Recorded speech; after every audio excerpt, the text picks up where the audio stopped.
ছোট্টবেলার এক বান্ধবীর বিয়ে।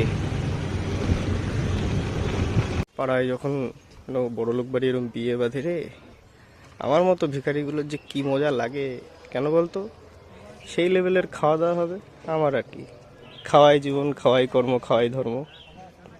এলা কতগুলো প্যান্ডেল করেছে বলতো? এই একটা, ওই পাশে আর একটা আছে, ওই পাশে একটা আছে, তিনখানা প্যান্ডেল হয়েছে।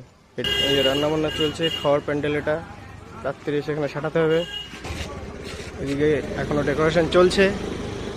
চলুক চলুক, রাত্রে এসে সাঁটাতে হবে, এটাই হচ্ছে মেন কথা। এবারের গেট। আজকে যার বিয়ে সে হচ্ছে আমার ছোট্টবেলার বন্ধু রিমি। এই রিমি বলছি, রিনি। রিমি রিমি কেন শুধু?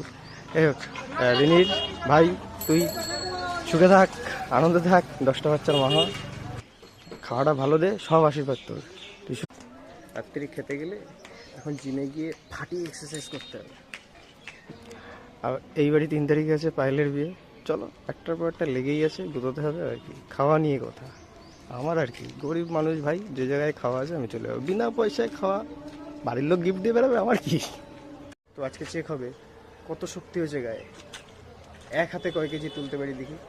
মিনিমাম 50-60 কেজি তো তুলতেই হবে, না হলে প্রেস্টিজের পুরো বাস। কি জিম করলাম এতদিন? এতদিন তো 2 হাতে 160 কেজি অবধি তুলেছি। আজকে দেখি এক হাতে 50 কেজি ওঠে কি না, কি 70 কেজি ওঠে কি না, দেখা যাক। ফাটিয়ে কার্ডিও করতে হবে, ফাটিয়ে জিম করতে হবে, নাহলে রাত্রে এসে খাসি খেতে পারবো না। আরও অনেক কিছু আইটেম আছে। বড় লোকের বিয়ে, বুঝতেই পারছি, বান্ধবীর বিয়ে, খেতে তো হবে। না না যদি খাই তাহলে কি কি লাভ হলো?